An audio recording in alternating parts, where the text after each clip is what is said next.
Benvinguts a casa, soc en Marc Casabosc, ha arribat la primavera al Solsonès i ens regala aquest mar de cereal i l'hort esclatant.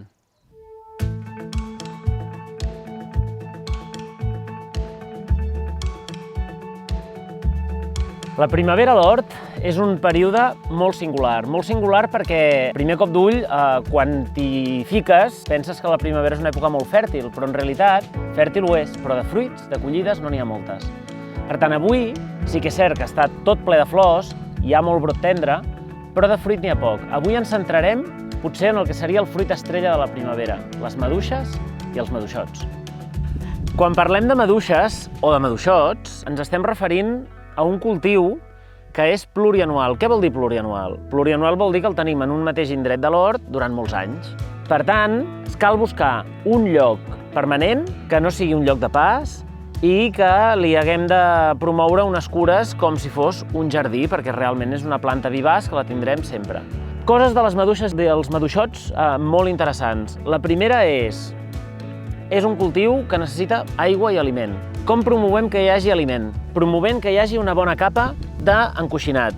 Sempre hi ha d'haver encoixinat. L'encoixinat el podem aplicar de palla, pot ser fullaraca de pi. En aquest cas, la fullaraca de pi o d'avet o de faig va molt bé perquè acidifica una mica el sòl i, si ens hi fixem, és fàcil que les maduixes prenguin unes tonalitats una mica més esmorteïdes, les fulles sobretot. Quan passa això és que la planta té dificultats per absorbir, diguem-ne, tots els nutrients que necessita. I això passa molt amb sòls calcaris, amb sòls bàsics. Per tant, per acidificar, aquest encoixinat de matèria orgànica que a poc va baixant el pH del sòl ajuda que les plantes també estiguin més sanes. I quina dopi apliquem a les maduixes i els maduixots? Doncs bàsicament ha de ser un compost, si pot ser madur, o fems ben madurats, i ho fem un cop l'any. En aquest cas no ho fem a la primavera, sinó que ho fem uns mesos abans, a la tardor o a l'hivern. Segona cosa que hem de promoure, que la densitat de les plantes no sigui excessiva. Si tenim una planta de maduixot cada 2 dits, no tenen prou espai vital per poder desenvolupar-se correctament. Són més propenses a malalties i produiran menys. Hem de procurar que hi hagi uns 20 centímetres, si pot ser, entre planta i planta.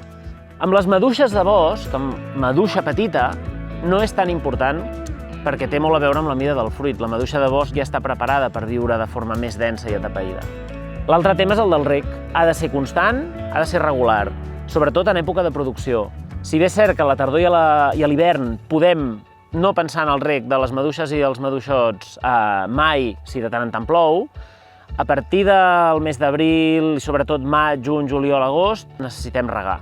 Per tant, regar cada dia, encara que sigui un cultiu a l'aire lliure, no només en jardineres. Una altra cosa molt interessant de les maduixes i els maduixots, que és aquesta malla que té un triple benefici. El primer és que protegeix dels atacs dels ocells, no és que els ataquin, simplement se les mengen. Dues, el sol, sobretot en llocs d'interior, però també pot anar molt bé a les zones de costa, la malla esmorteeix una mica el bat del sol. I la tercera, també és important, en zones on hi pot pedregar, com és el cas nostre, també promou, tot i que en aquest cas no és una malla antipedra, sinó que és una malla pels insectes, però també amorteix una mica el cop. Per tant, fa un 3 en 1 que ajuda a que la planta sobrevisqui en millors condicions durant els mesos de màxima producció. Més enllà d'això, és important que aquest reg que promovem a les maduixes i els maduixots, si pot ser localitzat, millor. Què passa amb el reg quan és un reg a manta, quan és un reg per inundació? Que si el sòl està molt humit i a més manca una mica d'encoixinat, acostuma a podrir-se qualsevol fruit que toca la terra. Llavors, l'encoixinat, justament per això, el de palla o la pinassa, va molt bé perquè manté la primera capa molt eixuta, tan bon punt surt una mica el sol, s'asseca, i en canvi a sota les arrels hi ha molta humitat perquè la planta pugui anar treballant. Un dels moments més fonamentals del cultiu de les maduixes i dels maduixots és a l'hora de promoure'n la reproducció. I de maduixes en podem comprar de planter una vegada, en podem sembrar un cop, però després nosaltres mateixos ja podem anar multiplicant-los de forma progressiva. També la maduixa i el maduixot són uns cultius que colonitzen molt fàcilment l'espai. Per limitar-los, què fem?